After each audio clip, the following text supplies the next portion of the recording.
Film berlatar belakang di tahun 1972, cerita dimulai dengan sebuah tim yang sedang melakukan pertandingan rugby. Roberto yang sedang membawa bola terus berlari, Kapten Marcelo menyuruh untuk mengoperkannya ke Nando. Namun Roberto yang keras kepala merasa dirinya adalah pelari tercepat tidak mau bekerja sama, yang akhirnya membuat timnya mengalami kekalahan.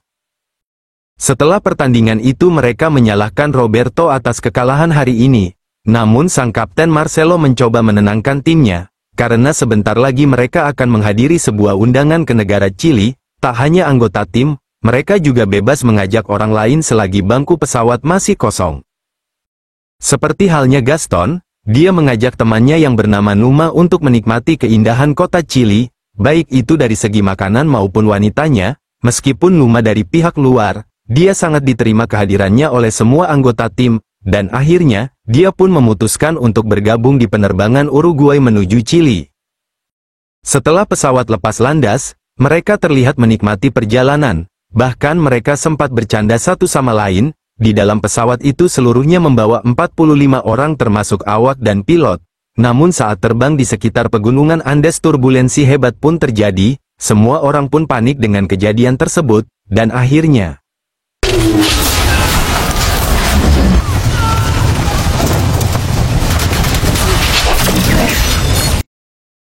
pesawat itu menabrak tebing gunung es yang membuat pesawat terpotong menjadi dua bagian. Penumpang yang selamat saling membantu di tengah teriakan dan kesedihan. Mendengar sang pilot dalam keadaan sekarat, mereka menghampirinya untuk menggunakan radio pesawat. Namun sayangnya radio tidak berfungsi dan sang pilot pun tewas di tempat. Tidak terasa menjelang malam pun tiba, suhu turun hingga minus 30 derajat. Mereka yang kedinginan saling menghangatkan, saling bertumpuk dengan orang lain yang masih hidup ataupun dengan orang yang sudah tewas. Di hari kedua, setelah melewati malam yang dingin, mereka yang selamat bersyukur karena masih diberi kesempatan untuk hidup. Namun nyatanya, saat ini mereka berada di tengah pegunungan Andes yang tertutup dengan salju. Setelah berkumpul sejenak, Marcelo menyuruh mengeluarkan orang yang sudah tewas, dan merapihkan kabin pesawat agar lebih lapang dan mereka bisa merawat orang yang sakit. Setelah mengumpulkan sisa makanan yang ada di pesawat, semua orang pun diberi dengan rata. Di saat membagi jatah makanan, mereka mendengar suara pesawat yang tengah melintas di kejauhan. Menjelang malam, mereka bahu-membahu menutup lubang pesawat agar lebih rapat, untuk menghalangi angin agar tidak masuk ke dalam pesawat. Di hari ketiga, Nando yang sebelumnya koma akhirnya terbangun. Namun ibunya yang ikut dalam pesawat didapati telah tewas, sedangkan adiknya yang perempuan sedang kritis. Pito lalu membuat tempat untuk mencairkan es, sementara yang lain membuat tanda silang berharap tim penyelamat akan datang. Tak berselang lama, terlihat pesawat melintas dari kejauhan. Betapa senangnya karena mereka menganggap tim penyelamat melihat dan akan segera menjemputnya. Namun hingga menjelang siang hari, pesawat tak kunjung datang. Sebagian orang pun sadar tim SAR tidak akan datang. Numa lalu menyarankan agar mereka mencari aki di ekor pesawat untuk memperbaiki radio. Setelah persiapan selesai, mereka mulai menaiki gunung menuju sisi gunung yang lain. Di tengah jalan, di saat Pito membuka kacamatanya, Pito terkejut karena keberadaan pesawat tak terlihat dari atas. Itulah alasannya mengapa tim SAR tidak melihat mereka. Karena terdapat lembah dan longsor es yang mulai bergerak. Mereka pun akhirnya memutuskan kembali. 6 hari berlalu, stok makanan pun sudah habis, membuat sebagian orang mulai berpikir untuk memakan daging mayat sebagai solusi untuk bertahan hidup. Di tengah perdebatan pro dan kontra, mereka belum memutuskan apa yang akan dilakukan. Adik Nando pun akhirnya tewas setelah berjuang beberapa hari. Hingga pada akhirnya di hari ke-9, Pito berkata jika dirinya mati maka mereka boleh memakannya. Hal itu merupakan sebuah tekad karena yang bisa dilakukan saat ini adalah bertahan hidup. Setelah berkata seperti itu, Pito, Roberto, dan yang lainnya keluar untuk memakan daging manusia yang sudah meninggal. Lambat laun sebagian orang mulai mengikuti mereka, hingga tersisa Marcelo dan Numa yang memegang teguh tidak akan memakan daging teman-temannya. Meskipun berat, setiap harinya Eduardo dan Pito bertugas memotong daging di kejauhan, agar mereka tidak tahu daging siapa yang mereka makan. Sementara Numa dan Marcelo yang menolak makan menatap langit berharap pertolongan akan segera tiba, berharap pencarian pun masih dilakukan. dan hingga akhirnya mereka menemukan sebuah radio yang masih berfungsi dengan baik. Namun nyatanya, tersebar sebuah berita yang membuat harapan mereka sirna, karena pencarian dihentikan sementara waktu dan akan dilanjutkan di saat salju mulai mencair. Hal itu membuat semua orang marah dan kecewa. Karena tidak ada jalan lain, Marcelo akhirnya bersedia makan daging tersebut. Namun tidak dengan Numa, meskipun Panco membalut daging itu dengan segumpal es, Numa masih bertahan dengan pendiriannya. Numa dan dua orang lainnya akhirnya pergi mencari ekor pesawat untuk menemukan Aki agar radio pesawat bisa diperbaiki. Namun di tengah perjalanan, Numa menemukan mayat Gaston temannya yang terhempas saat pesawat menabrak tebing. Aki pun belum didapat tapi waktu sudah menjelang malam, dan mereka pun memutuskan hendak pulang kembali. Namun di perjalanan, mereka harus terjebak di antara badai dan gelapnya malam, tanpa persiapan yang matang. Mereka harus bertahan dengan suhu di bawah 20 hingga 30 derajat yang bisa membuat mereka membeku seketika. Keesokan harinya, mereka bertiga masih bertahan hidup setelah melewati malam yang sulit. Setelah kembali, Nando menyuruh Numa untuk makan daging tersebut karena yang bisa dilakukan saat ini adalah bertahan hidup. Ucapan Nando membuat Numa sadar, hingga akhirnya Numa pun terpaksa menelan daging itu sambil meneteskan air mata. Di sisi lain, setiap harinya Nando berlatih mendaki, karena Nando optimis di balik pegunungan negara Chili sudah menanti. Dia pun berniat akan pergi ke sana. Tak terasa sudah 17 hari mereka terdampar, membuat kebersamaan mereka terjalin semakin kuat. Mereka saling berbagi cerita untuk memotivasi satu sama lain. Saat ini tersisa 27 orang yang masih hidup, dan berharap keajaiban akan segera tiba. Namun di tengah kehangatan itu, terdengar suara gemuruh kencang yang entah berasal dari mana, hingga suara itu semakin dekat, dan tiba-tiba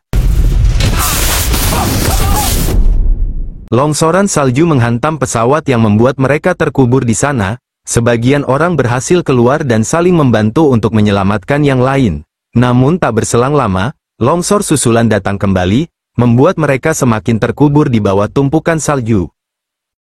Di tengah gelapnya terkubur salju, mereka beruntung masih mendapatkan oksigen dari celah kecil yang terdapat di pesawat. Akibat dari kejadian ini, Marcelo, Coco, dan sebagiannya harus tewas di tempat.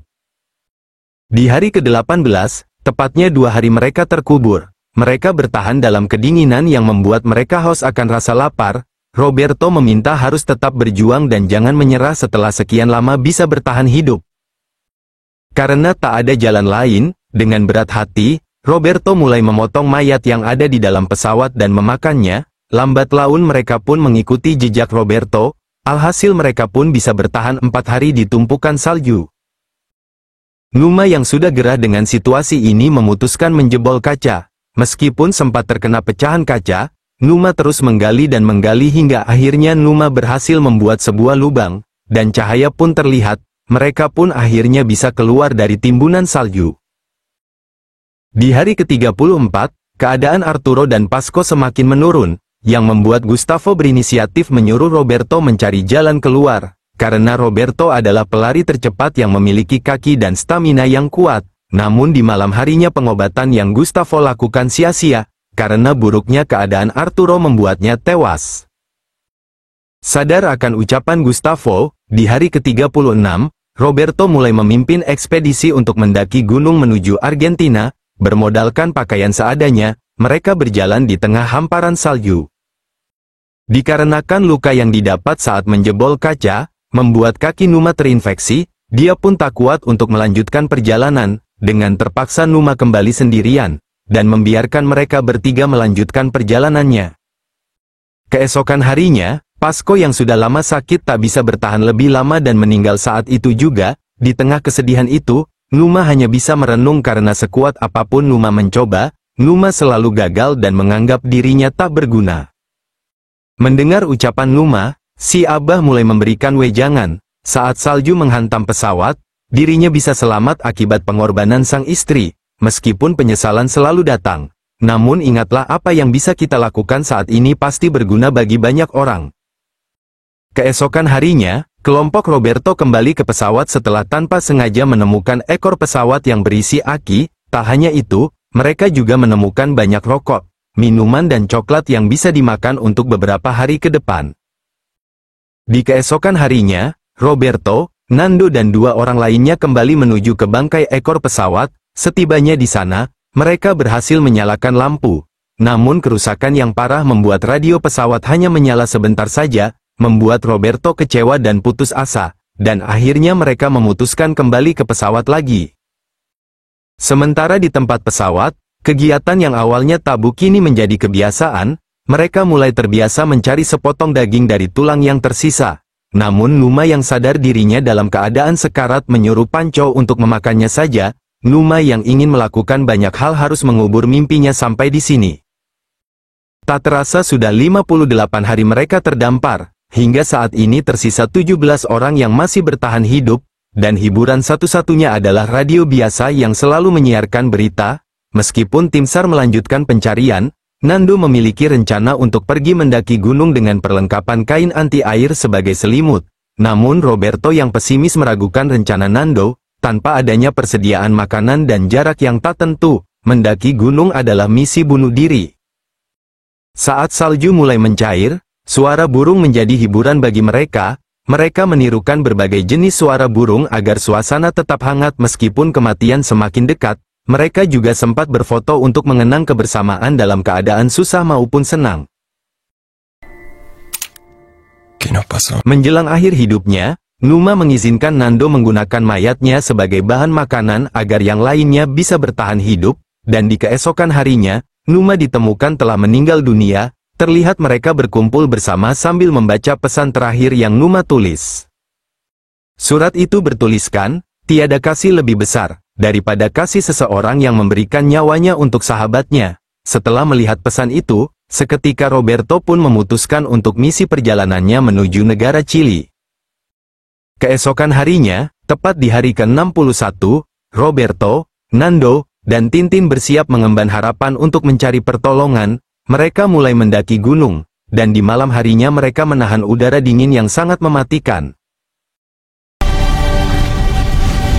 Singkat cerita, mereka pun akhirnya tiba di puncak gunung. Roberto hampir menyerah karena sejauh mata memandang hanya ada barisan gunung yang tak terbatas. Namun tidak dengan Nando yang masih optimis, di balik pegunungan itu dia percaya terdapat lembah dan perkampungan masyarakat. Setelah meyakinkan Roberto, mereka mulai menyusun strategi dan menyuruh Tintin untuk kembali ke pesawat, agar persediaan makanan cukup untuk mereka berdua. Nando dan Roberto terus berjalan melewati lembah. Mereka berjalan di tengah hamparan salju dengan hati-hati, mereka menuruni bebatuan, dan hingga akhirnya mereka sampai di perbatasan gunung. Terhitung sudah 10 hari mereka berjalan dan belum menemukan perkampungan. Hingga keesokan harinya, sungai yang deras menjadi pelepas dahaga bagi mereka berdua yang lelah berjalan. Namun ada yang lebih melegakan lagi saat Roberto melihat manusia di seberang sungai. Betapa senangnya mereka karena akhirnya penderitaan ini akan segera berakhir. Setelah mengabarkan keberadaan dan situasi mereka, tim penyelamat segera datang bersama dengan para wartawan. Mereka begitu takjub tidak percaya. Terhitung sudah 71 hari mereka dinyatakan hilang. Namun tiba-tiba ada yang selamat. Kabar itu menyebar dengan cepat melalui saluran radio. Mereka yang ada di pesawat pun merapikan diri karena sebentar lagi mereka akan dievakuasi. Di saat Nando datang bersama dengan 2 helikopter, kebahagiaan pun pecah di antara tangisan dan sujud syukur yang mendalam. Terdapat 16 orang yang berhasil selamat dari kecelakaan pesawat tersebut. Setelah proses evakuasi, tak ada di dunia ini yang paling membahagiakan selain bertemu kembali dengan orang yang kita sayang. Mereka disambut bak pahlawan karena keajaiban yang mereka tunjukkan, membuat semua orang kagum akan tekad bertahan hidup. Namun bagi mereka yang bertahan hidup, pahlawan yang sebenarnya adalah mereka yang tewas saat berjuang bersama di pegunungan. Kesimpulan dari film ini adalah putus asa bukanlah jawaban dari setiap permasalahan. Teruslah bertahan hidup meskipun dunia merendahkanmu, dunia menyakitimu, dan akhirnya, film pun selesai. Unos a otros.